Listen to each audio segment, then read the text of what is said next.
So welcome back to another video on the channel. Now in this video I am going to be going through whether you should be outreaching during and over the Christmas period. It's one of the most common questions that I've been recently getting asked. As I say, people are asking me like, Kai, should I reach out during the Christmas period? My response rates aren't there. I've seen a dip. Should I continue or should I just kind of reboot in January? Well, in this video I'm going to be covering that exact topic. As always guys, just before we jump into the video, make sure you go ahead, smash the like button, subscribe to the channel. You guys know the drill. Massively helps out with the YouTube algorithm, and I'm not going to hold you any longer. Let's jump straight into it.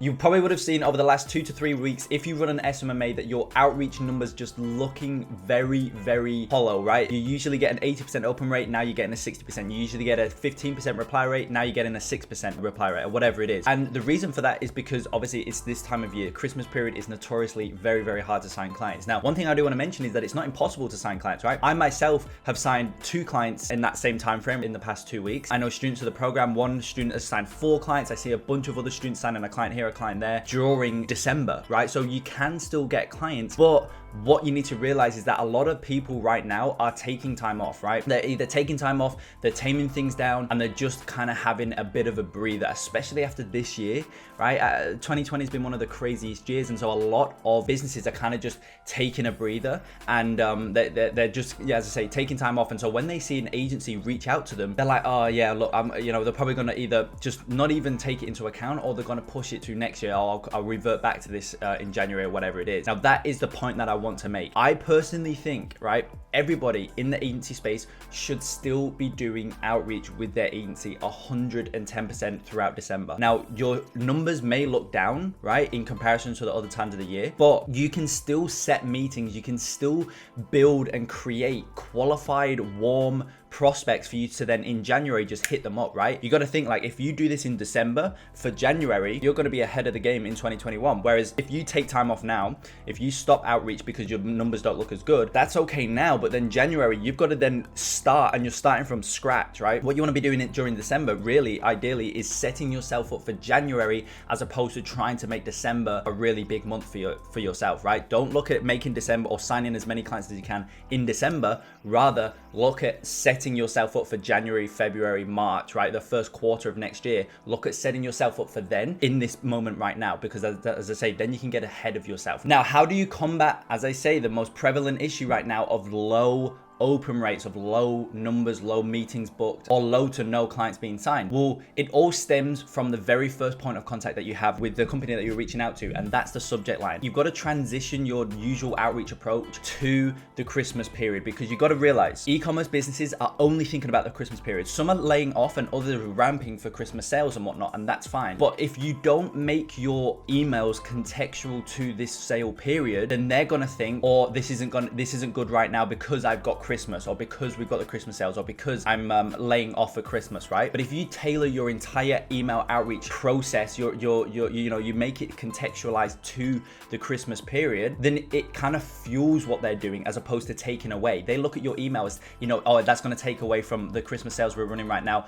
I tell you what, I'll revert back to that in January. But if you, as I say, if you kind of position your outreach in a way that it can help them scale for Christmas, or it can help them, maintain through Christmas, then that's going to have a massive impact, or at least a massive increase in your numbers, because then they're going to look at you as a tool that can help them during the Christmas period, as opposed to take away. So for example, going back to my original point of the subject lines, right? It all stems from the subject line. That's the first point of contact that they have with you. In the subject lines, I would recommend a lot of people now to start going down the Christmas route. Make it contextualized, right? In the subject line, you could say something like, if you don't do this Christmas, ... something like that. And what that means is, if you don't start to really take advantage of paid traffic, you're going to lose a lot of money. Or this is a surefire way to lose money this Christmas, name something like that, right? You make it contextualized to the holiday, because then it enables them to see that you can actually help them, as opposed to take away. Now, something else that you can do during this time, which is a very, very powerful thing. I was actually doing this for Black Friday, and it really, really helped. Any sales calls that you have, any meetings, any conversations that you have, you want to be pushing the Christmas sale and show them that really it's probably the second or third biggest sale of the year for all of your current clients right now. First being Black Friday. Sometimes there's you know, July 4th sales are pretty big as well, I know, for at least some of our clients. But you know, it's still one of the biggest times of year for them for in terms of sales, right? It's sales period. So you want to try and push that on the meeting, which enables them to get signed on now as opposed to in the new year. As I say, a lot of pushback that they'll have is that, oh, we'll get started in the new year, but then they're going to miss tremendously on the potential that you can have for Christmas itself, right? You can run ads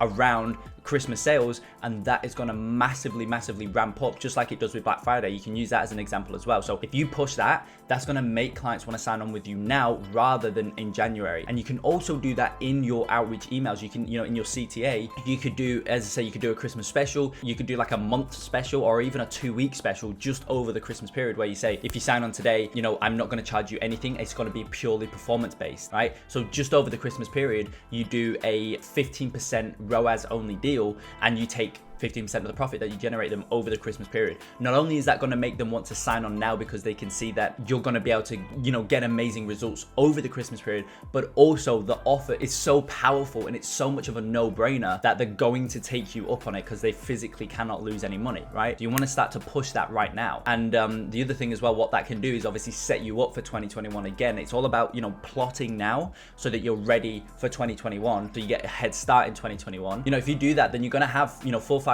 clients that are on this ROAS only deal. And what that can do, you've specifically mentioned at the start that it was a 2-week deal, and then in 2021 you can revert them back or convert them back into a 5k per month plus 10% ROAS or whatever it is. But at that point, it's going to be very easy to kind of sell them on a proper real client contract because they've seen your work, they know how you operate. So that's how I'm looking at this time of year. I think it's vital that you continue outreach, you continue pushing, you continue just your usual processes of outreach and inbound. You can still sign clients in December 100%, leveraging a couple of those things that I mentioned, but also just keep in back of your mind, I would probably put that on a pedestal actually, in terms of how can I plot now for 2021 so that in 2021 I've got a head start. In January, I'm not starting from scratch. In January, rather, I'm starting with 100 qualified leads that I just now need to hit up, but they've all shown interest, they're all warm prospects. And you know, at least out of, you know, if you get 100 leads, for example, you're gonna sign 4 or 5 clients, and that's a great way to start off the new year. And also, if you get clients on board for that kind of performance deal that I just touched on, a lot of those will convert into a full-time client as well if you've shown promise during the Christmas sale period. So that's how I'm looking at it. I 100% believe you should not stop any outreach or anything like that. You should keep pushing, and if anything, you should actually start ramping during this time so that you get that head start in 2021. So with that being said, I hope that cleared this up for you. If you did find value in this video, as always, smash the like button, subscribe to the channel, and I will see you in the next video.